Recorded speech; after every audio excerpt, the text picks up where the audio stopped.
hay'adda Garissa County Women Peace Movement ee fadhigeedu yahay magaalada Garissa ayaa kulan u qabatay haweenka kala socday magaalooyinka Madoogaashay iyo Sericho waxaana kulankani diiradda lagu saarayay nabadgelyada iyo sidii looga hortagi lahaa dacatiyada loo geysto haweenka sida guurka gabdhaha aanan qangaarin gudniinka fircooniga iyo qaar kale oo badan.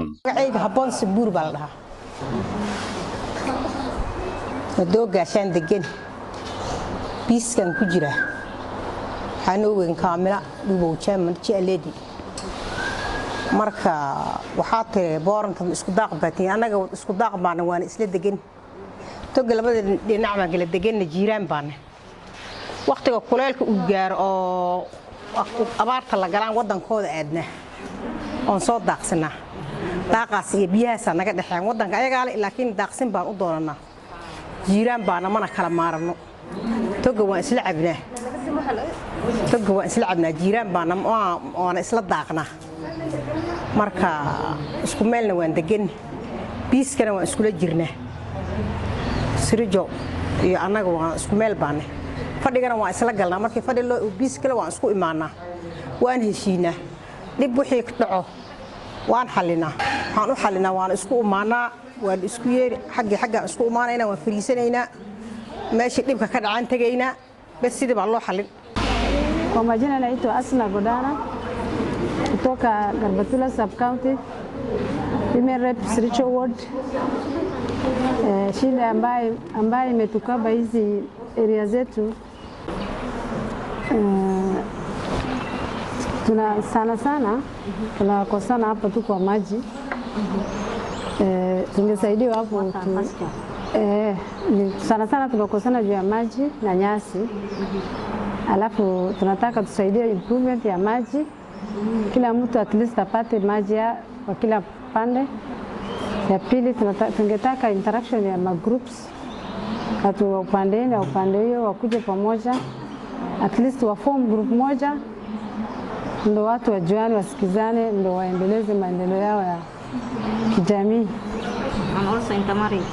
Na ile ingine ni intermarriages. Ama ile mchezo ya hata kama ni nyimbo at least ya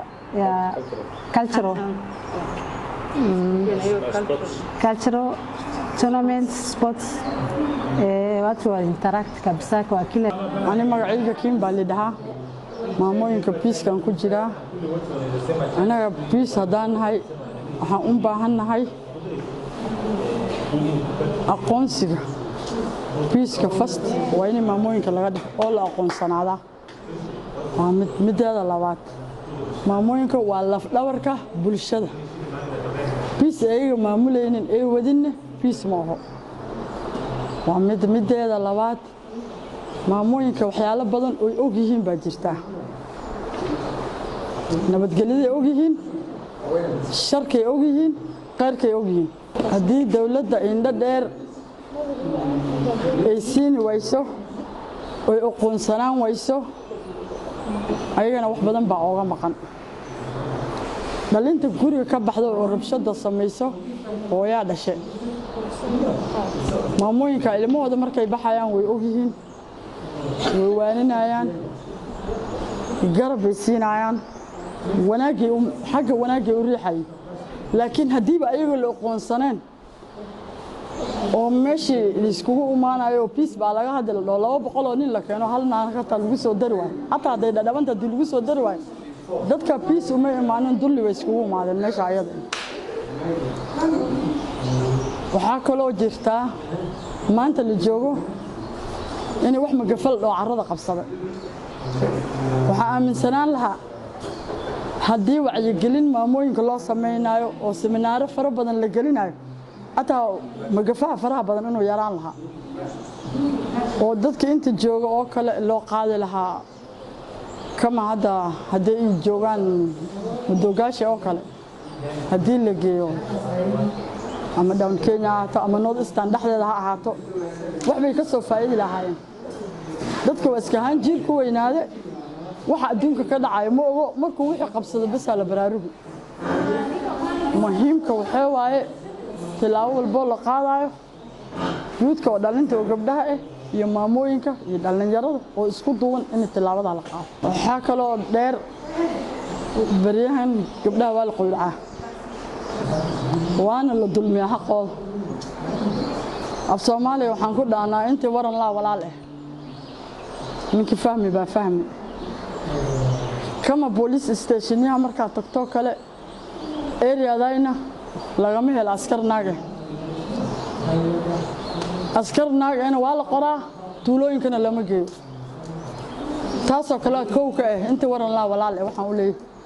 kasoo gabar askar oo ama Soomaali ahaato ama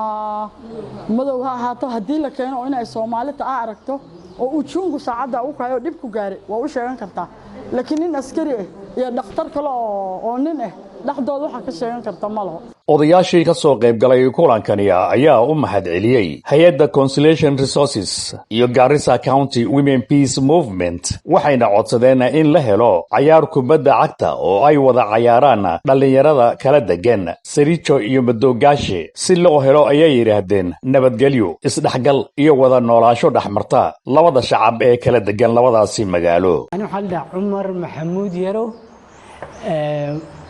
waxaan ahay Madoogaashe resident annaga oo labada dhinac Madoogaashe Lagdera sub county iyo Garbatula peace members yaa waxaan ku qaadanay meeting peace ayaa waxaan ku qaadanay Madoogaashe ayaan ku qaadanay oo labada peace kaas isku keenayo labada dhinac inta waqti dialogue iyo meetingyaal ku saabsan peace oo isdaba jooga inkastoo baryahanayto sanadka aan soo dhaafnay ay aad moodo inay sidii hore ay ka yaraatay ayaa noo socdeen marka meeting kamid oo wali waxaan ku dhigi karaa midka ugu fiicnaa goos meetingyaasha mar walba ma noqdo inay labada dhinac ka koobanadana laakiin kan wuxuu ahaa mid labada dhinacba ka kooban waxaana ogaanay meetingyaasha ugu impact badan mase ugu saameyn badan oo aan aragnay natiijadooda waa kuwa ma aragtay labada dhinac isku keenayeen marka meeting muhiim ah oo labada dhinac isku keenayo ayaan maanta ku qaadanay Madoogaashe. waxaan u mahadcelinayaa Conciliation Resources iyo Garissa Women Movement aad iyo aad ayaan ugu mahadcelinaynaa Garissa County Women Peace Movement. waxaan mahad u celinayaa Conciliation Resources iyo Garissa County Women Peace Movement oo maaragtay maantana anaga iyo Sericho Lagdera iyo Sericho Sukaya keentay ku saabsan xagga ammaanka horeyna u sameysay fadhiyaal laba oo ay ku sameysay the same Lagdera marna dhankaas aan ku qabanay Sericho marna dhankan Lagdera aan ku qabanay lasu keenay haweenka iyo duqeyda piiska aan ka wada hadalno xagga magangelyada marka mahad waxaan u celinayaa